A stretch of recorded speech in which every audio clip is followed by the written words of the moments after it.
Para el estudio del caso planteado se debe tomar en cuenta que el problema del aborto está inmerso en una gran controversia ideológica y religiosa, que se basa en reconocimientos y valores no aplicables a la realidad social que viven las mujeres de hoy en día. Los principios éticos, morales, filosóficos y religiosos sirven para reflexionar y evaluar estos valores, adaptándolos al contexto actual, a la vez que sirven al legislador como una guía de acción ante problemas morales. El tratamiento legal que se le ha dado al aborto en las sociedades latinoamericanas no solo lo convierte en un problema de justicia social, sino que limita a un principio ético fundamental, la libertad individual. Mediante una postura penalizadora y restrictiva sobre el aborto, se le impide a la mujer el ejercicio pleno de su derecho a la maternidad voluntaria. Existen comunidades favorecidas en términos morales que enfatizan que el aborto es un atentado a la vida en potencia del feto y por eso esta práctica sería una violación del principio constitucional del derecho a la vida. Para otras comunidades, el aborto es la expresión de un derecho reproductivo, por lo tanto, fundamentado en el derecho a la salud y en la autonomía de la voluntad. Sin embargo, la decisión acerca de un aborto debe ser entendida dentro del ámbito de la ética privada de las mujeres. El problema radica en que el mundo aún no sea lo suficientemente maduro para llegar al reconocimiento pleno del valor de la persona y de sus derechos fundamentales. Por otro lado, es muy importante el ejemplo que compartió Adela Cortina sobre llevarle flores a la mamá cuando ella muriera, y se dio cuenta que hay diferentes concepciones sobre la moral. El pluralismo moral está bien definido como distintas concepciones de lo que es una vida feliz. Podemos inferir de Adela Cortina lo siguiente. En una sociedad pluralista pueden vivir con un mínimo de justicia que se pueda compartir. La justicia es una exigencia y la felicidad es una aspiración. La justicia se considera como algo universal. Cuando una norma se plantea si es justa o no, se debe reunir a los afectados y entre ellos debatir si en realidad es justa o no.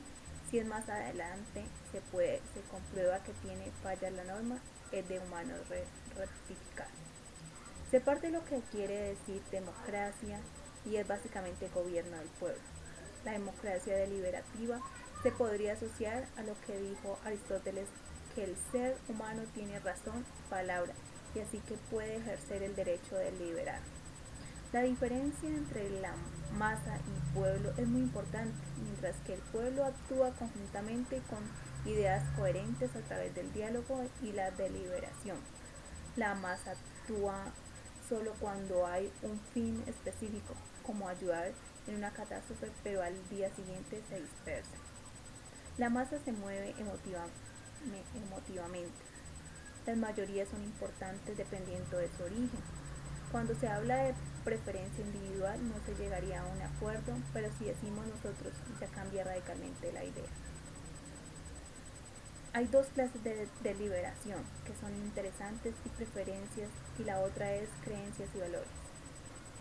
Para la deliberación se necesita entrenar y tener unas virtudes que son el respeto mutuo, la integridad cívica y la magnanimidad cívica.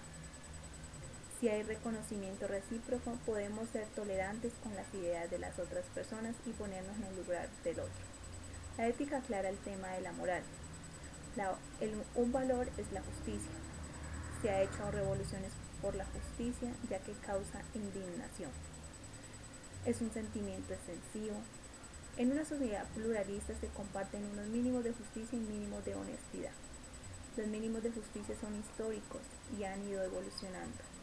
En los mínimos de justicia están los derechos humanos de primera y segunda generación, y esta última está el derecho a la vida. Los mínimos de justicia forman el elemento común de la sociedad para una vida feliz, la justicia más exigente que la felicidad. El ser humano tiene como característica la razón. La justicia no es una aspiración, es una exigencia.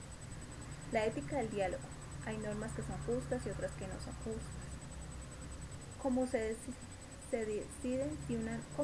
si una norma es justa o injusta? Ya que es un problema con el diálogo. Se reúnen a todos los afectados por la norma, se establece un diálogo y así los afectados están dispuestos en aceptar la norma porque le parece buena las consecuencias que se asignen de ella, entonces podemos decir que la norma es justa.